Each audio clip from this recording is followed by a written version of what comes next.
Good morning, good afternoon, good evening. Zimbabwe is a failed state. This we have said many, many times. And one of the consequences of being a failed state is that even something as basic as healthcare have all but collapsed. According to the World Health Organization, Zimbabwe is failing to vaccinate children. And about 34,000 children every year have failed to get their vaccines. And that is about 7% of the country's population. This is a problem, and it's not going away. And as long as Zimbabwe remains a pariah state ruled by corrupt, incompetent, tyrannical thugs who rig elections to stay in power, Zimbabwe will remain a failed state. Welcome to the program, Benjamin. Good day to you and good day to all viewers. Thank you for joining us. It is, a sad state of affairs in Zimbabwe, basically. Years of mismanagement and corruption has led us to a point where, something as basic, like you said, as healthcare is but a dream to many people. You're looking at big major hospitals like Parenyatwa, they are failing to give out drugs or to have drugs available for patients that come through. The infrastructure is dilapidated or is non-existent at all. It's if such a major hospital is in that state, one would just think to say, what about the other provincial and the smaller hospitals in different districts or in rural areas? What is the state there? It's really, really sad. Very, very sad. Well, I'd just like to play this video clip of a report on the saga as it affects our neighbor, South Africa. Now, the Zimbabwe government says it won't fund the medical bills of its citizens living here in South Africa. This as groups like Operation Dudula and others protest block foreign nationals from using public clinics and hospitals. They accuse the foreigners of placing extra strain on limited health services at the expense of South Africans. Zimbabwe government opponents say it's a symptom of the political crisis in the country. ENCA correspondent Bendai Dube has details. Zimbabwe Justice Minister Ziyambi has told Parliament that it's not the government's responsibility to help citizens in South Africa and they should fund themselves. South African South African government aitumire mari yekuti munhu iye auye azorapwa neZimbabwean government. Asi kana ukauya ukasenza muZimbabwe unosungirwa as a South African kuti unge une medical insurance emuno kuitira kuti urapwe. But opposition figure Tendai Biti disagrees. He says a deeper political reality needs to be addressed. The Constitution of Zimbabwe protects and gives rights to citizens. One of the rights that is given by the Constitution to citizens is the right to health. That is spelled out in terms of Section 86 of the Constitution of Zimbabwe. The right to health must be enjoyed by any citizen, whether he is in Zimbabwe or is outside Zimbabwe. The long-term solution is for the ANC and South Africa to take a bold stance towards ZANU-PF so that there is a permanent resolution of the political crisis in Zimbabwe. As long as the ANC continues to see in ZANU-PF a comrade, and as long as they are not prepared to confront this errant, erratic, barbaric, disastrous comrade, you have the situation where South Africa effectively is subsidizing the Zimbabwean crisis. An estimated 3 million Zimbabweans are living and working outside the country. Pindai Dube, Harare, Zimbabwe. Ben, what do you think? You know, I agree with him, you know, to some extent, and I disagree with him. I mean, first of all, you know, I would want to let us be practical. When I'll give you an example, we have seen somebody that has had a broken leg, and you know they went to go and get a help at a Zimbabwean hospital, and their leg was wrapped in cardboard box to try and mend it together. You know,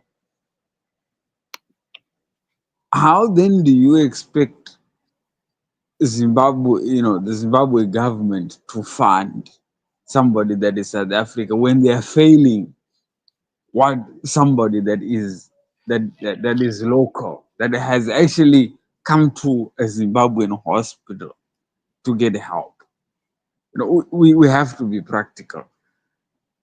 They have failed. We cannot then expect them to go above and beyond the borders when they are failing locally. You know, it's a sad state, really. Well, I totally agree with you. I think the diabetes has lost the plot there. In fact, that part of the Constitution saying that health is a right it's a missed opportunity in the sense that we are confusing rights with privileges.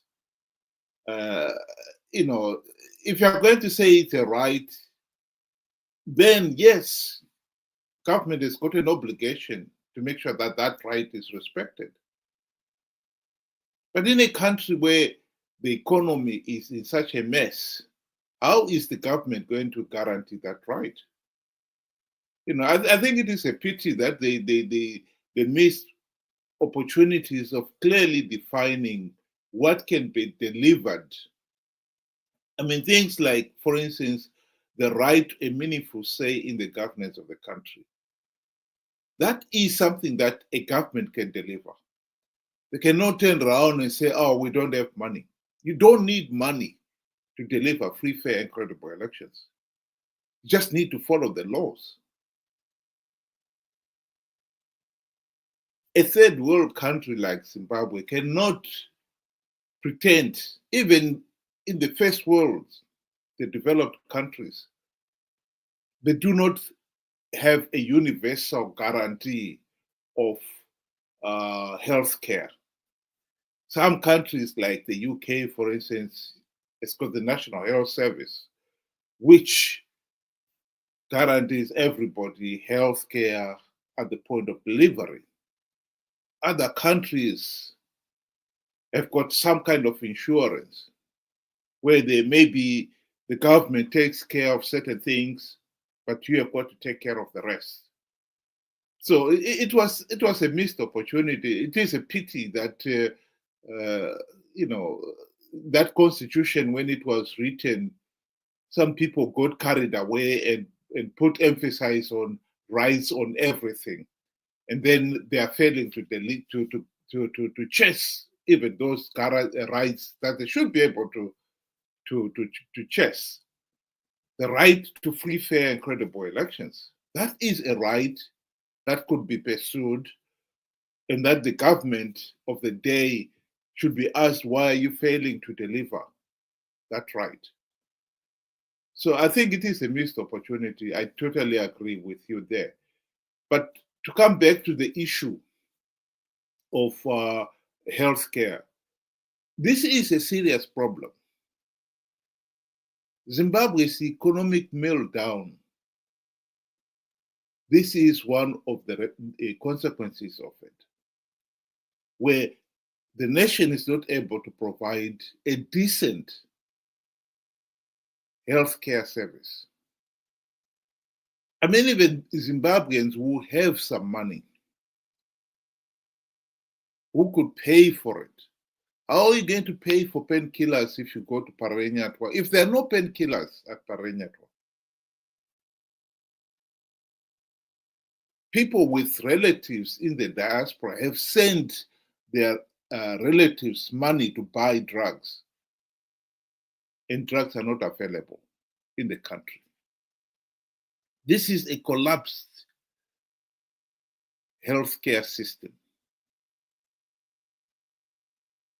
You are not, even if you could pay for it, you cannot pay the salaries of the doctors and nurses. That surely is something that you expect government to do. But we have had decades of lack of investment in those areas that most of our health professionals have left the country. The ministers, the president, these deputies themselves, whenever they fall sick, they leave the country for treatment outside the country and leave the people to suffer. People have been going down to South Africa to find work, and some of them have been going there for medical services. Yes, when they get there, some of them, they don't have the money. They cannot afford it. But that is the reality. And this problem is really at the heart of our failed political system.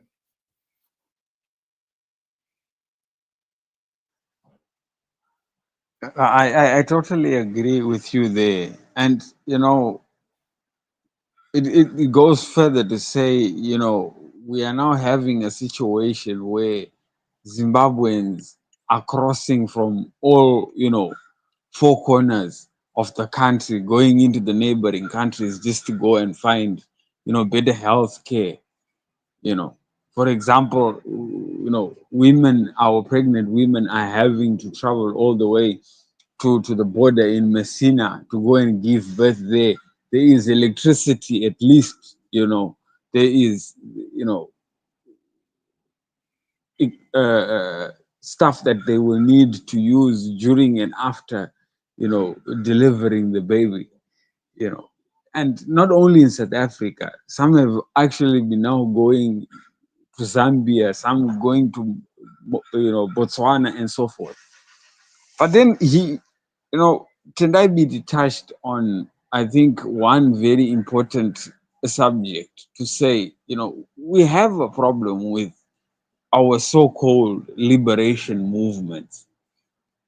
They have been encouraging ZANU-PF, you know, to keep going and to keep doing what they are doing.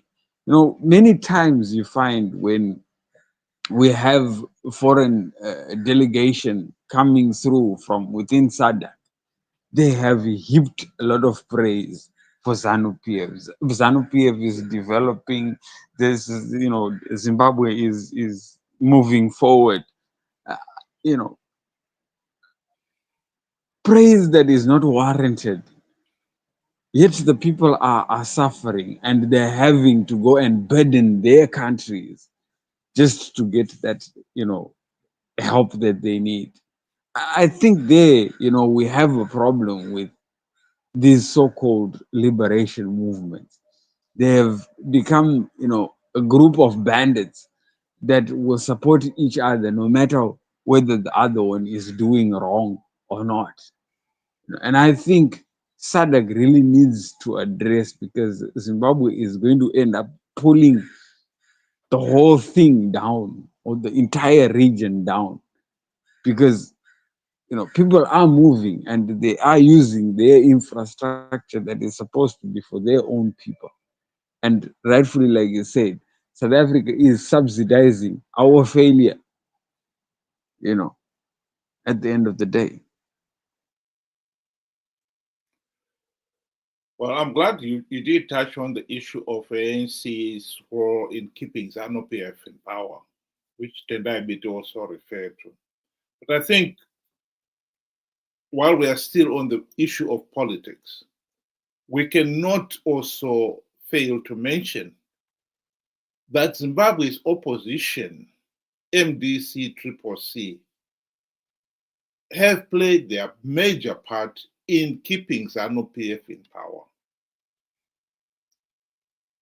It must be emphasized that MDC-CCC had the golden opportunity to implement the democratic reforms which would have ended ZANU-PF's dictatorship. 2008 to 2013 was the golden opportunity to implement those reforms. Tendai Biti himself was in the GNU.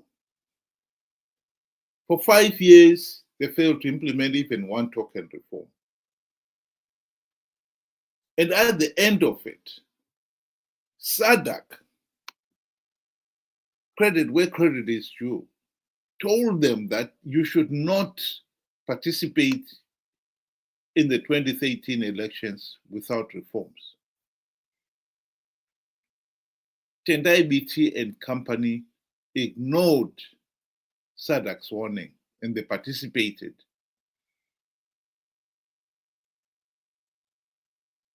David Coulthard, as is shown in that quotation that I'm showing on the screen there, admitted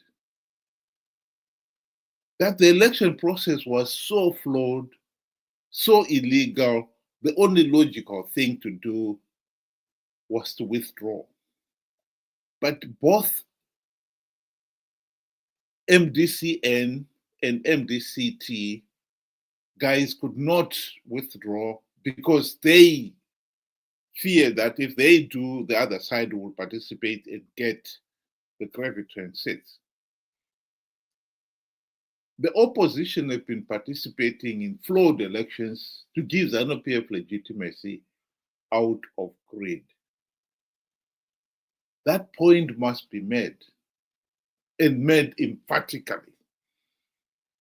The people of Zimbabwe have got to wake up to the reality that the people like Tendai Biti, well, they always jump onto a situation like we have here and try to make a big song and dance about how ZANU-PF has let the country down.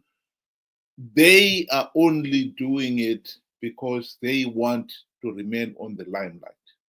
They will participate in flawed elections to give ZANU-PF legitimacy out of greed. That is not going to help the country.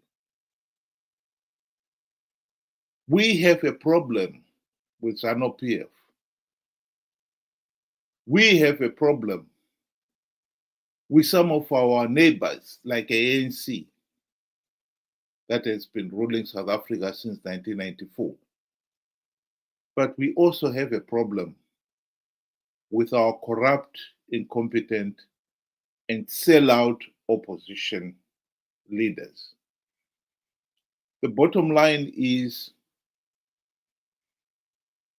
MDC-CCC, or whichever new party Chamisa comes up with, they are only going to con people to participate in 2028 to give ZANU-PF legitimacy. They're not going to change anything. They've been participating in flawed elections since 2013 out of greed. We have said on this program many times that we have to listen to SADC the AU, they also condemned 2023 elections as flawed and illegal.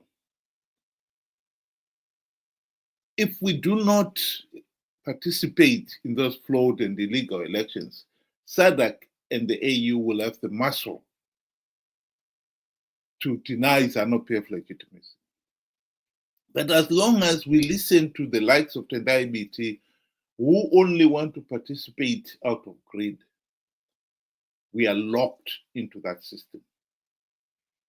Change will never come from participating in flawed elections. That is the main message here.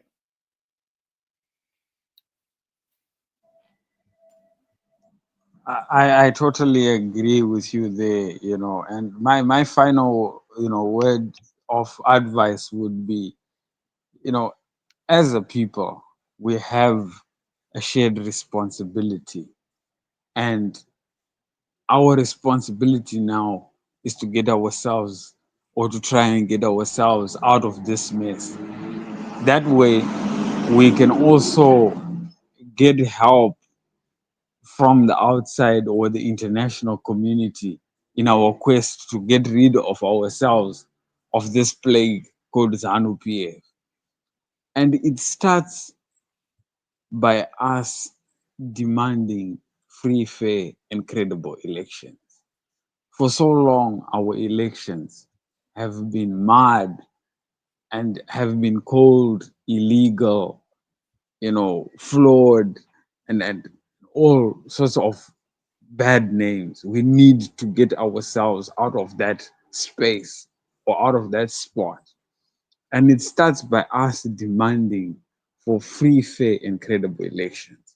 So again, I always say, if there are not going to be any reforms, there shouldn't be any elections.